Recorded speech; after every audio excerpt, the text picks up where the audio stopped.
fatherhood.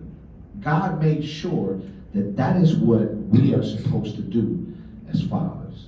When you give life through your seed, you are responsible for the extension of that seed. Now, with that seed comes this one component. First of all, whenever you become a father, you shape the language of your daughters, sons, the whole nine, because we don't baby talk. So we should never understand that is one of the first values that you bring to your kid is correctly speaking as a father while the child cannot even speak. That's the first thing. The most important thing is when a father is involved with his child from birth to 3, he never abandons the child.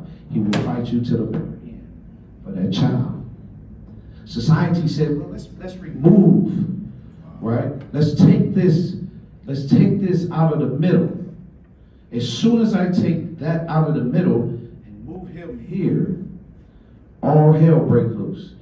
Think about this. And everybody in here probably has seen the movie 10 Commandments, right? As soon as Moses went to the mountain, everything broke loose, right? Same thing with that fatherhood. And this is the biggest one you can take with you.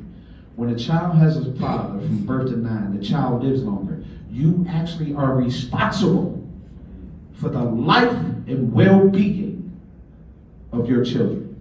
So your presence, not just present, your presence is the most important tool to your family, to your children, to your community.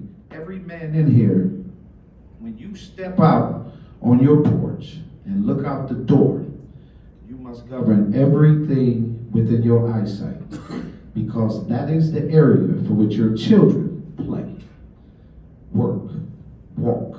So you gotta know what's going on. That was the benefit of us staying together. When we blew out of that in the 68 civil rights movement, the black dollar in the city of Detroit was rotating 75% on a dollar.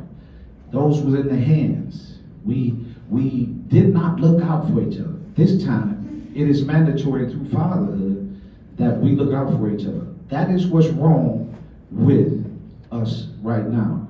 We are sick because of the lack of fathering in our homes, in our communities, and even in our women's lives.